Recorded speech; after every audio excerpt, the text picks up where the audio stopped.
चलिए ध्यान दें, इसमें सबसे इंपॉर्टेंट बात हम लोग देख रहे थे बजट। इकोनॉमिक्स में बजट की बात चल रही थी और तेजी में आज समझेंगे, आज के क्लास से ही बजट की बात आप पूरी समझ पाएंगे। बजट के लिए दो बातें जरूरी है, एक का नाम है आय और दूसरे का नाम है व्यय।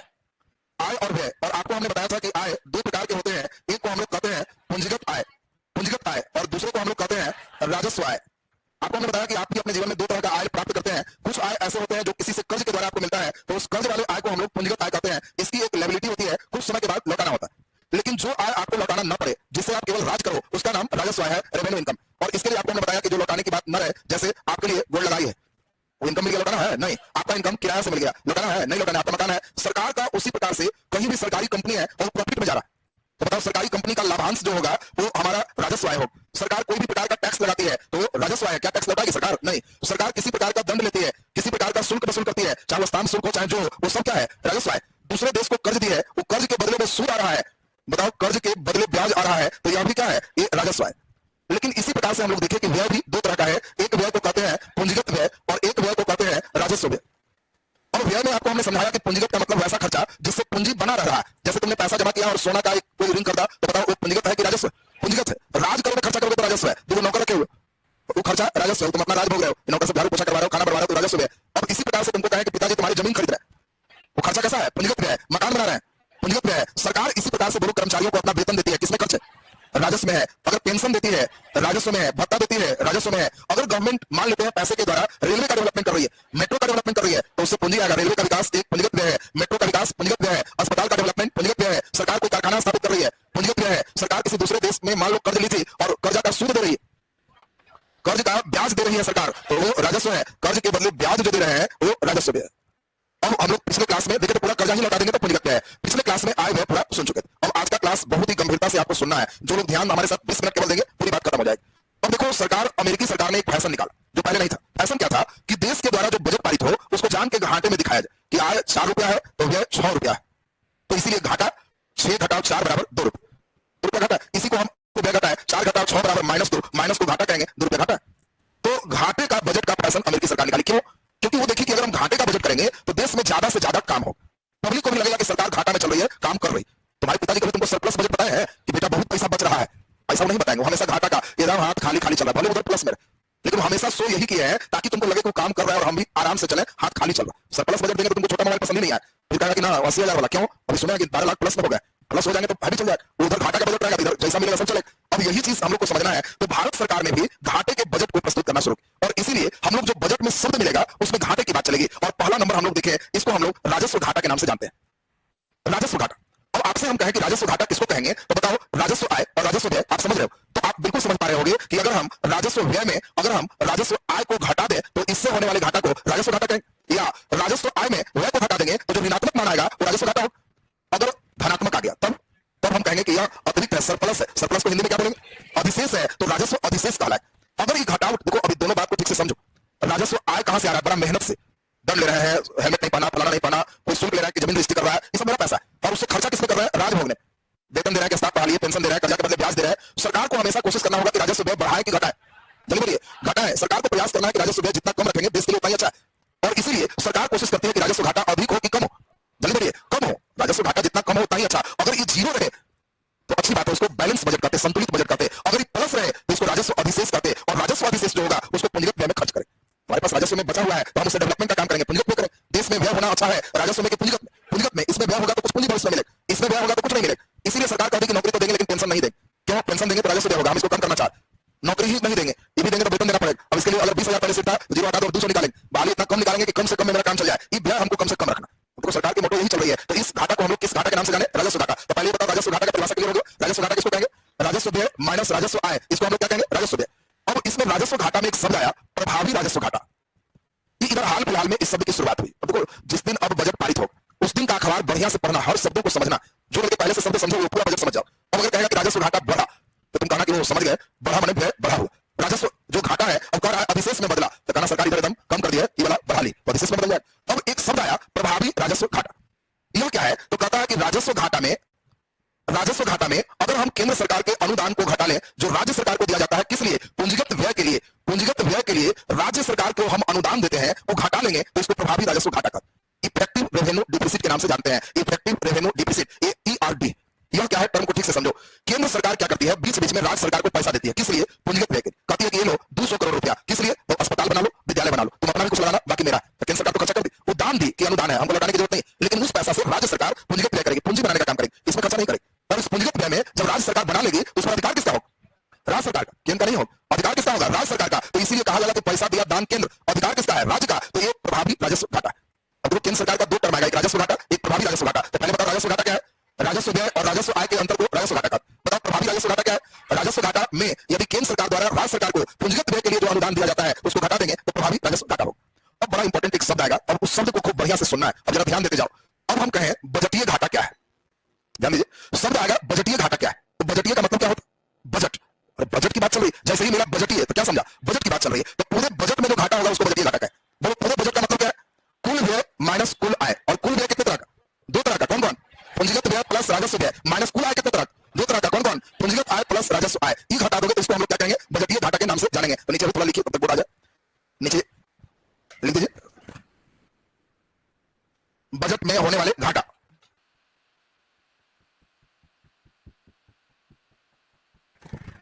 बजट में होने वाले घाटा, बजट में होने वाले घाटा। पहला नंबर लिख दीजिए राजस्व घाटा। राजस्व घाटा, राजस्व घाटा बराबर करके लिख दीजिए। बोलो क्या होगा? राजस्व व्यय माइनस राजस्व आय। राजस्व व्यय माइनस राजस्व आय। चलिए फिर से एक बार देख लीजिए, अब सब लोग फिर से समझो, क्योंकि हर चीज यहां लिखा रहेगा तभी समझोगे। तो हम लोग अभी देखे आय दो वैरायटी के। कौन कौन? एक पूंजीगत और दूसरा बोलो राजस्व। पूंजीगत में कौन होगा? जो लौटाना है, जैसे विदेश से कर्ज लिए। बोलो विदेश से कर्ज लिए तो किसमें आ गया? पूंजीगत। जो नहीं लौटाना है वो राजस्व आय है, जैसे टैक्स लिए, जैसे दंड लिए, जैसे शुल्क लिए, ये सभी जैसे कोई कंपनी का लाभांश लिए। तो व्यय बताओ दो तरह का। कौन कौन?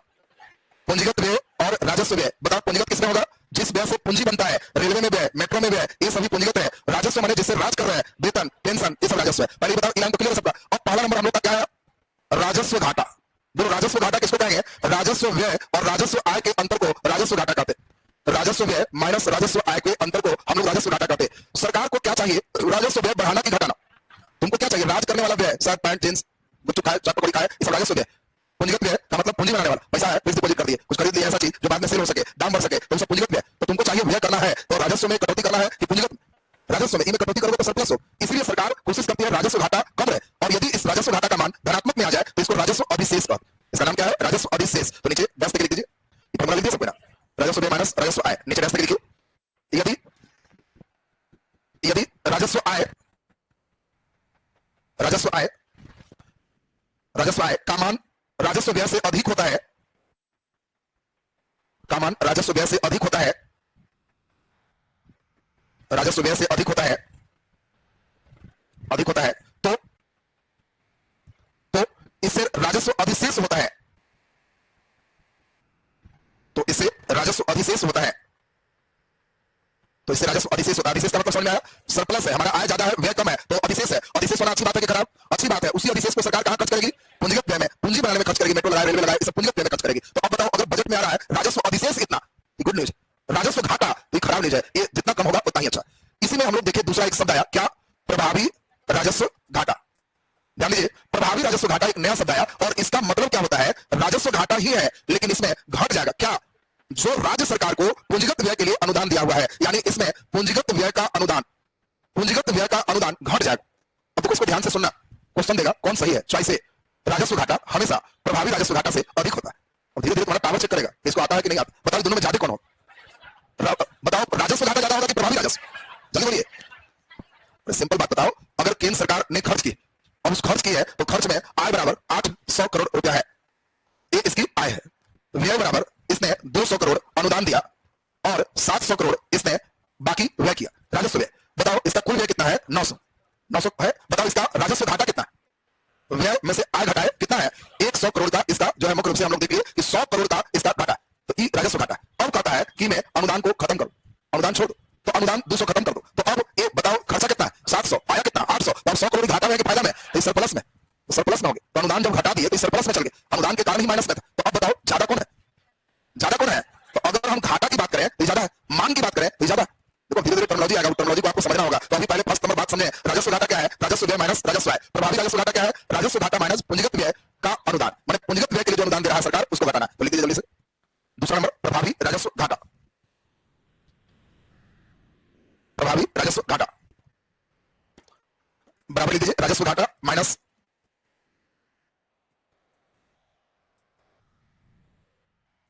राजस्व घाटा माइनस पूंजीगत व्यय का अनुदान।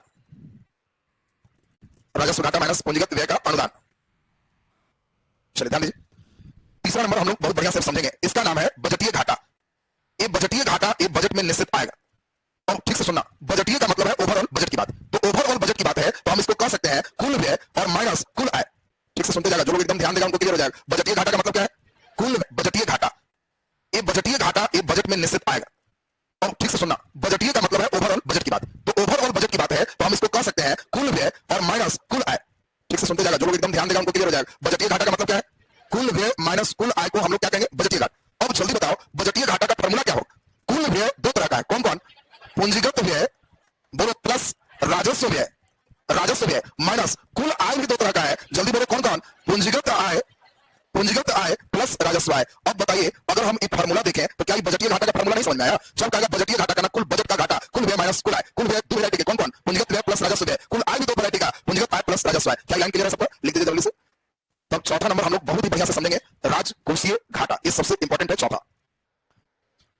जिस दिन बजट पारित होगा उस दिन सब शब्द भेंट होगा कि बजटीय घाटा जो है जीडीपी का इतना परसेंट रहा। और जो लड़का बजटीय घाटा ही नहीं समझ रहा तो जीडीपी का क्या समझेगा परसेंट?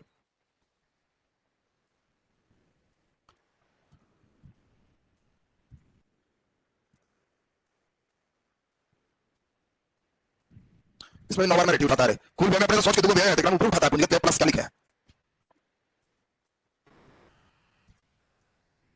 चलिए ध्यान दो, अब यहां से खूब बढ़िया से समझेंगे, जो लोग ध्यान दोगे हमारे साथ बात समझेंगे। तो चौथा बजट के लिए सबसे इंपॉर्टेंट है, इसका नाम है राजकोषीय घाटा। राजकोषीय घाटा ध्यान दो, उतारना बंद करो, पहले खूब बढ़िया से हमारे साथ समझिए। राजकोषीय घाटा क्या है? कहता है कई सरकार दिमाग लगाती है क्या कि बजटीय घाटा हमारा कम हो, इसके लिए क्या करती है? दूसरा देश से कर्जा ले लेती है और आय में दिखा देती है कि आय बराबर इतना, व्यय बराबर इतना, इससे घाटा बराबर इतना, कम रहा। आय ज्यादा ले लेगी तो व्यय कम होगा तो घाटा कम होगा। और वो आय के लिए क्या करती है? दूसरा देश से कर्जा ले। तो बताओ दूसरा देश से कर्जा लेके और आय दिखाना, सूद पर पैसा लेके क्या अच्छा है? और तुम ही क्या करो, पिताजी के कहो कि आय बराबर जो है 15,000, तो पिताजी कहेंगे 5,000 दिए थे जी, और तुम कहा कि व्यय बराबर 12,000, 3,000 बचा है। पिताजी कह रहा है कि इसमें 15,000 कैसे आए होंगे, तो तुम बता नहीं रहा, लेकिन तुम 10,000 सूद पर लिए होगे, 10,000 सूद पर उठाए हो। तो ये बताओ अब तुमको 16,000 मान लो खर्चा कर दिया, घाटा 1,000 दिखा रहा है, क्या रियल में 1,000 घाटा है? रियल में 16 में से 5 गया तो बोलो 11,000 का घाटा। तो तुम क्या किया? अपना ब्रेन लगाया कि 11,000 माइनस बोलेंगे तो पिताजी को सही जाए, इसीलिए माइनस कम से कम 1,000 दिखाए तो सूद पर उठा ली। तो अब भारत सरकार भी वही करती, देखती है कि अगर आय में तो कहीं से कर्ज मांगे हैं तो बताओ कि विदेश से कर्ज, तो आय में नहीं, तो हम कर्जा मांग लिए किसी देश से कि लाइए सूद पर सही इतना, तो जिस साल बजट पेश करेंगे तो लोग सोचेगा कुल आय बताओ, कुल व्यय, बजटीय घाटा इतना, पता ही नहीं चले। लेकिन एक शब्द इसीलिए इकोनॉमिक्स वाले निकाले हैं कि ये शब्द है राजकोषीय घाटा। ये कहता है कि कुल व्यय वही है, ठीक है, लेकिन आय में विदेश से कर्जा छोड़ के आए उतने घाटा के बताओ कितना? कर्जा वाला नहीं, जो मिला है अपने देश में वो आय चाहिए, उस घाटा को राजकोषीय घाटा कहते हैं। यानी राजकोषीय घाटा का मतलब क्या है? कुल व्यय वही है लेकिन आय में क्या है? विदेशी ऋण छोड़कर आए। अब ध्यान दीजिए, जब हम कहें राजकोषीय घाटा, बताओ बजटीय घाटा से देश का एक्यूरेट अनुमान लगेगा कि राजकोषीय घाटा से, राजकोषीय घाटा से विश्व बैंक समझ पाती है कि इसको कितना कर्जा देना है। ये वाला घाटा देख के समझेगी तो कभी भी कर्जा लेके जीरो कर ले, लेकिन इससे पता चलता है कि कर्जा छोड़ के कितना घाटा में चल रहा है। इसमें साफ कहता है राजकोषीय घाटा माने कुल व्यय माइनस विदेशी ऋण छोड़कर आए। कर्जा छोड़ के कितना कमाया ये वाला बताओ। तो क्या सारे बच्चे हमको फार्मूला लिखवा सकते हो? बोलो कुल व्यय का फार्मूला बोलो। Very good. पूंजीगत व्यय बोलो प्लस राजस्व व्यय, बहुत सुंदर। ये तो हो गया माइनस विदेशी ऋण छोड़कर आए। विदेशी ऋण पूंजीगत है कि राजस्व? पूंजीगत, यानी राजस्व आय पूरा पूरा, राजस्व आय पूरा पूरा प्लस पूंजीगत आय होगा, लेकिन इस पूंजीगत आय में विदेशी ऋण घटा देना है। विदेशी ऋण लेकर नहीं चलना है, पूंजीगत आय में विदेशी कर्जा घटा के जो बचा जो प्लस राजस्व आय वह पूरा पूरा, इस घाटा को राजकोषीय घाटा कहते हैं। तो अब बताओ बजटीय घाटा और राजकोषीय घाटा समझ में आया कि नहीं? परीक्षा में बदमाशी करे क्या करेगा? वो कहेगा राजकोषीय घाटा और बजटीय घाटा के अंतर किसके बराबर होता है? तो जब दोनों को घटाओगे तो खाली विदेशी कर्ज ना बच जाएगा, सब वही है, कुल व्यय से कुल व्यय खत्म, कुल आय से कुल आय खत्म, विदेशी ऋण खाली बच जाए। तो जिस दिन बजट पेश हो अखबार में देख लेना राजकोषीय घाटा कितना है, बजटीय घाटा कितना है, निकालना कैलकुलेटर, दोनों को घटाना, कहना इतना सरकार कर्जा ली है दूसरा देश। तो कर्जा कैसे निकलता है समझ में आ रहा तुमको? तो विदेशी ऋण छोड़कर आय घटाएंगे तो इसका नाम राजकोषीय घाटा है। तो जल्दी से राजकोषीय को पूरा करिए। तब हम लोग चलेंगे प्राथमिक घाटा, तब चलेंगे मौद्रिक वित्त घाटा। इतना घाटा ठीक है तो तुमको फायदा होगा, नहीं तो घाटे घाटा है। बजट का मेन टर्मिनोलॉजी है, टर्मिनोलॉजी नहीं समझेगा तो क्लियर नहीं होगा, और हम इसलिए प्रयास किया कि टर्मिनोलॉजी आप पूरा समझ लो।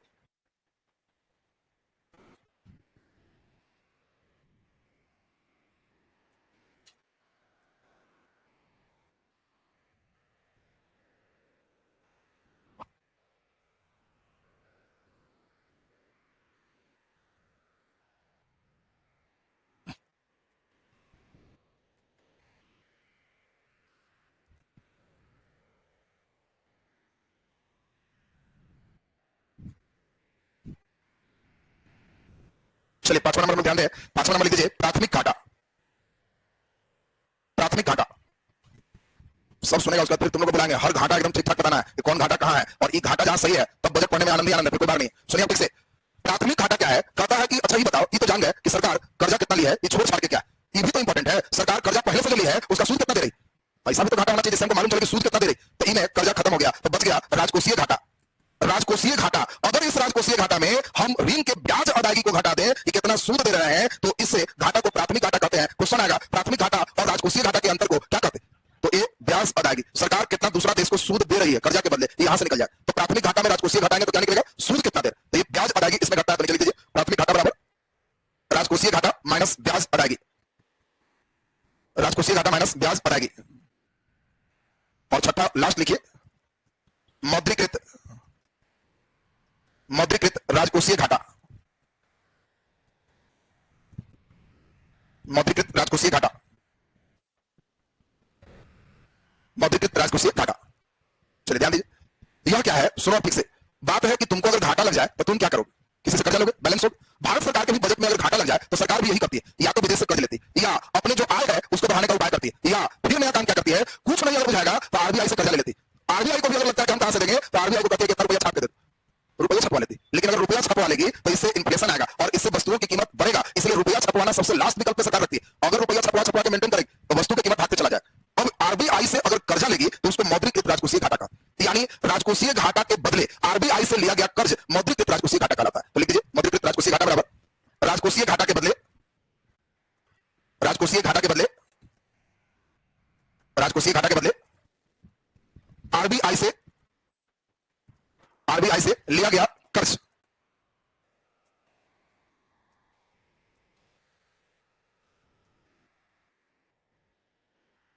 चलिए सुनेंगे आप, जस्ट तभी हम चाहेंगे सबको ये छह दिमाग में पहले सेट हो जाए। लास्ट एक बार सुन लो, देखेंगे कौन कौन सुना पाएगा। राजस्व घाटा, राजस्व व्यय और राजस्व आय के अंतर को राजस्व घाटा का।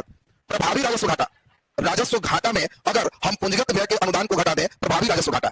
बजटीय घाटा, कुल व्यय और कुल आय के अंतर को हम बजटीय घाटा कहते हैं। कुल व्यय दो तरह का, कौन कौन, पूंजीगत व्यय प्लस राजस्व व्यय, कुल आय दो तरह का, पूंजीगत आय प्लस राजस्व आय, ये बजटीय घाटा।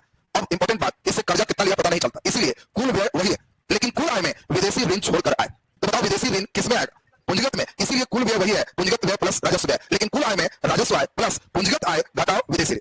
बोलो क्लियर है सबका। अगर हम प्राथमिक घाटा निकाले तो राजकोषीय घाटा में क्या निकालना है, ब्याज अदायगी को घटा देना है, और राजकोषीय घाटा के बदले आरबीआई से लिया गया कर्ज मौद्रीकृत राजकोषीय घाटा कहलाता है। अब इस सभी शब्द को हटा दे रहे हैं, देखें कौन कौन का टावर धर रहा है। ध्यान दीजिए, इस सेम डेट टावर धरना चाहिए, घर में बैठ के दो बार इसको मारेगा स्टडी, ये एकदम ठीक है। तब करंट अफेयर जब पढ़ाएंगे तब टावर बहुत बढ़िया धरे, नहीं तो करंट अफेयर आप ही पाई और हम कहेंगे राजकोषीय घाटा इतना, बजटीय घाटा इतना, विदेश से लिया गया ऋण बराबर, घटा के कहेंगे इतना करोड़, कैसे ला दिए सर, तो फार्मूला नहीं जानेगा तो कैसे। बताओ हम कहेंगे सरकार कर, तुमको क्वेश्चन दे राजकोषीय घाटा इतना, प्राथमिक घाटा इतना, तो सरकार सूद पर ऋण पर कितना पैसा अदा कर रही, दोनों को घटा दे। फिर क्वेश्चन अच्छा लेवल का आएगा, कौन घाटा सबसे अधिक हो, किस घाटा का मान सबसे कम हो। अभी सब चीज चलेंगे अस्तित्व में। पहले लास्ट बार, राजस्व घाटा राजस्व व्यय माइनस राजस्व आय, प्रभावी राजस्व घाटा माइनस पूंजीगत व्यय के लिए दिया गया अनुदान, बजटीय घाटा कुल व्यय और कुल आय का अंतर, राजकोषीय घाटा कुल व्यय और घटाओ विदेशी ऋण को छोड़कर आय, प्राथमिक घाटा राजकोषीय घाटा माइनस ऋण अदायगी, मौद्रीकृत राजकोषीय घाटा राजकोषीय घाटा के बदले आरबीआई से लिया गया कर्ज। काम खत्म हो। ये बताइए पूरा का पूरा अस्तित्व क्लियर है कि नहीं सबका। तो इसमें अब आपको क्वेश्चन पूछा जाए तो क्लियर रहेगा सबसे। नेक्स्ट डे हम लोग अब आर्थिक वृद्धि समृद्धि इसको चलेंगे। आज का क्लास आपका हो गया, अभी करंट के पेज में फिर जुड़ेगा, तो अभी बजट का सेक्शन आप लोग टेक्नोलॉजी समझ गए। चलिए चंद्रकांत कुमार है कि मेरा नहीं जुड़ पाया है, तो आप 82 वाले नंबर पर फिर से व्हाट्सएप कर लीजिए, हम कल दिखवा लेते हैं।